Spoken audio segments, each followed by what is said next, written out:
What's up, dudes? Lady dudes, welcome back to Just Nuts here, guys, for a little kind of meta discussion video.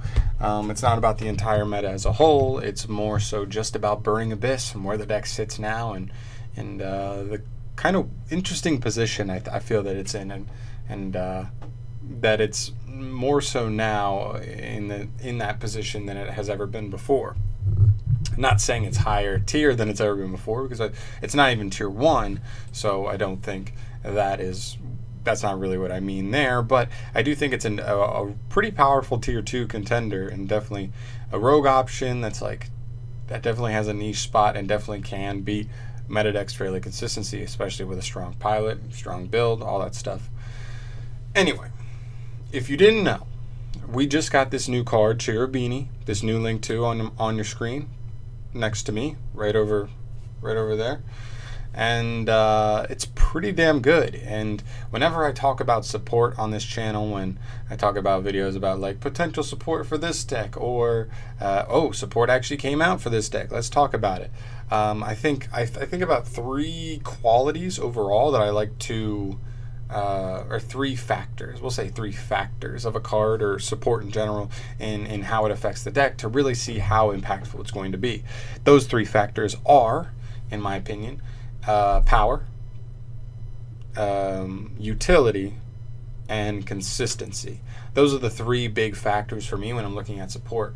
How much more powerful does it make the deck? How much more consistent does it make the deck? And how much utility does it provide to the deck? Is it a one-trick pony that only goes like one way, or can it do a bunch of different things for you depending on the situation?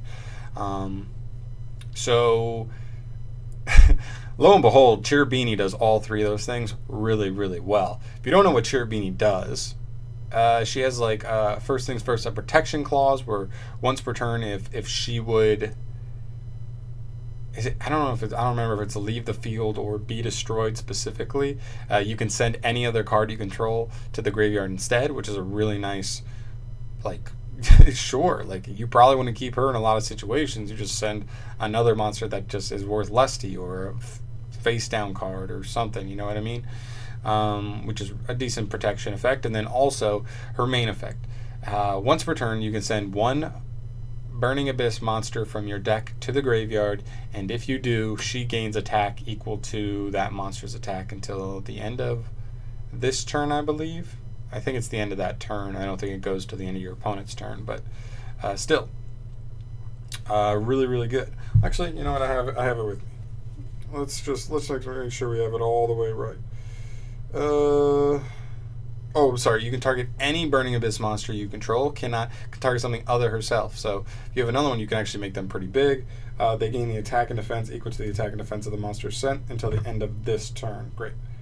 And then also, if this card to be destroyed by battle or an opponent's card effect, so it has to be destroyed, it can send another card, which is freaking nuts. And also, cards it points to can't be destroyed by card effects. Alright.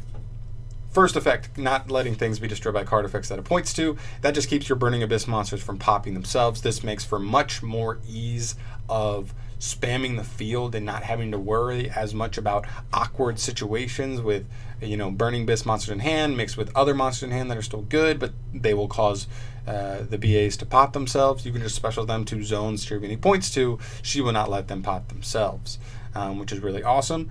The protection effect, like I said, is fine, but what gives this card utility, the first of the 3 factors we'll talk about, is that it sends from deck to grave. And what this means is, well, all the Burning Abyss monsters in the main deck have different effects when they hit the graveyard. So you can send Scarm and search any BA on the end phase, search any Fiend, a level 3 Fiend on the end phase. You could send Farfa, banish a monster till the end of the turn, OTK. You could send Alec, negate a monster's effect on the field, possibly shutting off like a certain floodgatey monster. Who knows? You could send Seer, special straight from the graveyard. Send Graph, special straight from the deck. Send Libic, special straight from the hand, which can help with awkward hands with Seer and Graph. You don't really want to draw them that much. I'm missing one. Send Barbar, burn for 300, 600, or 900.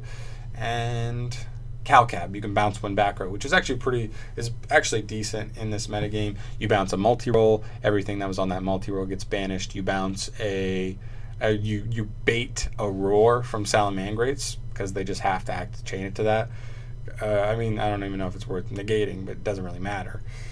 They'll lose it either way. Actually, they don't negate it because they want it to go to hand. But you just bait that out, then that's one less negate you have to play. Through, and so the utility there is not universally good because I don't think any of the Burning Abyss, like disruption-wise or power-wise, are that insane. But I think in terms of utility, it's pretty damn good. Everything I just named, I like being able to cover all of those is pretty good. Consistency. We'll talk about consistency next. It's good.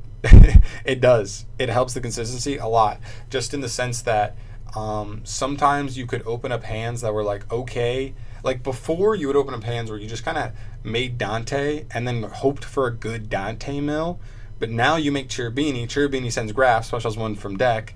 And then if you could put any other extender on the board, you make Dante under Cherubini. So that's like, talking about the power and the consistency of the deck, that she makes it possible to get to your best cards in your deck, getting to Seer and Graph to get your engine going, just off of any level 3 extenders. If you're playing the Dangers, you can extend it. If you're playing the PKs, those are level 3s that can extend into it as normal summons. You can normal summon a Hand Trap and special BA, or not special BA, but special like a Psychic Wielder, a Danger, any other level 3, make a Cherubini, and then Cherubini gets your engine going by sending a Graph or a Seer.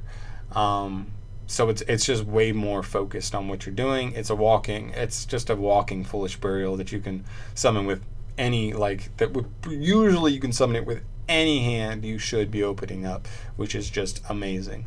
Other than that,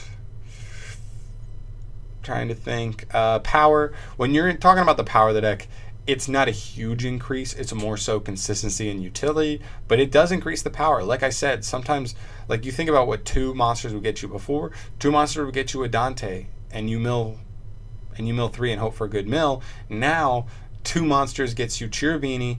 You get to special back a Graph or a Seer, or send a Graph or a Seer to special something else, and then if you just have one other extender. So essentially, 2 monsters is worth Cherubini plus a third monster or a second monster instead of just a Dante and a hard mill.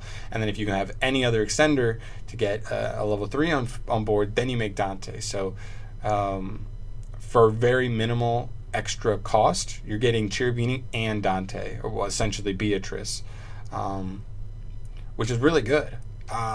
It's not a huge bump in power, but it is a decent bump in power. I don't think it should be ignored. That's probably the weakest of the 3 factors, but still, it's supported nonetheless.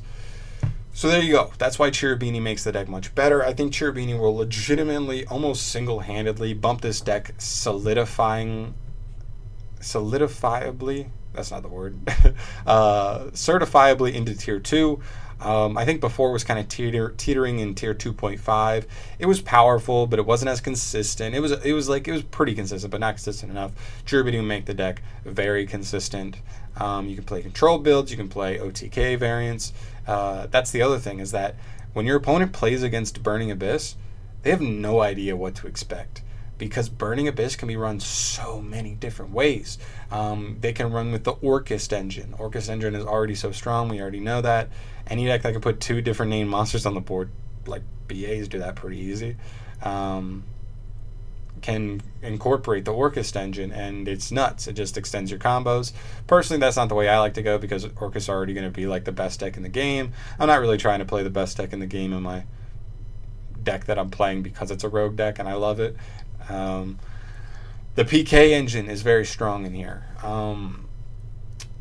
You're all darks. Your whole deck is dark, and you spam the board. So you can make Rusty Bardiche fairly easily, especially with Cherubini. You can make Rusty Bardiche. So when you go first, that's just like a bread and butter like engine to run through. Is just set up 2 Fog Blades with like a Beatrice and a Rusty Bardiche is a very, very standard play for like minimal investment in this deck if you play the PK engine. I love the PK engine. I think they're really cool. I like Phantom Knights, not gonna lie. They just don't do enough on their own. They need the support of an extra engine, an extra dark spammable deck to really get into the plays it's looking for. But yeah, that's another thing, is that helps the deck in the competitive scene, is that nobody will really know what kind of version to expect. The last truly competitive BA variant we saw was literally like a go second, make Boral Sword and kill deck. That's literally it. So like, you know, I like playing an actually a more control variant that likes to go first and set up a couple of different disruptions, and hopefully with that my opponent won't be able to do what they're trying to do.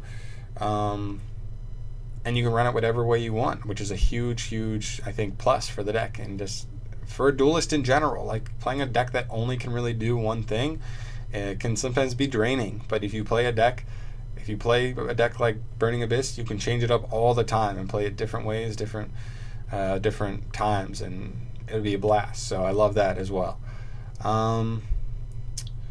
There's not too much else. I mean, it makes use of the danger engine, which is always insane. In this deck, usually people just play Tsuchinoko and Jackalope because they're level 3s. They just drop themselves on the board real quick, usually like a free 3, and just help you roll into Cherubini and Dante's and stuff. It's pretty good. I don't have them. They're expensive as fuck right now. Tsuchinoko's like 53 and Jackalope's like 25. Yikes. But maybe in the future, maybe when we see the reprints come, that'd be dope. But yeah, I think that's mostly it. That's mostly what I want to talk about. I just want to talk about the fact that Burning Abyss, I will say, is like a very solid tier 2 deck. I think it's like it's going to be teetering on the edge of, like, you know, you see the big YouTubers do their top 5 meta decks. I think Burning Abyss will be teetering on that 5th spot with like True King Dinos, with what else, like Guru Control, Pendulums, and a couple other decks, Trickstar, stuff like that. It'll be teetering around there, which is good because that's where all the solid tier 2 decks are. They can all top a YCS. All of them. They will, and they can. True Draco as well. Forgot that one. But yeah, I just want to talk about the deck. I just want to talk about Cherubini and why she helps the deck so much. It's nuts. And yeah, that's pretty much it. Just throwing some thoughts off the top of my head. I'm currently building Burning Abyss. I'm probably going to try and get a deck profile up for you guys probably next week. There's a couple of cards I still need to pick up for the deck, but look forward to that if you want, because I do play a more control-y style deck, which is very different from a lot of like kind of just link spam offensive Burning Abyss builds. But that's pretty much it from me in this video, guys. If you enjoyed, go ahead and subscribe to the channel for more stuff from me in the future. And thanks for watching. I love you guys. Peace.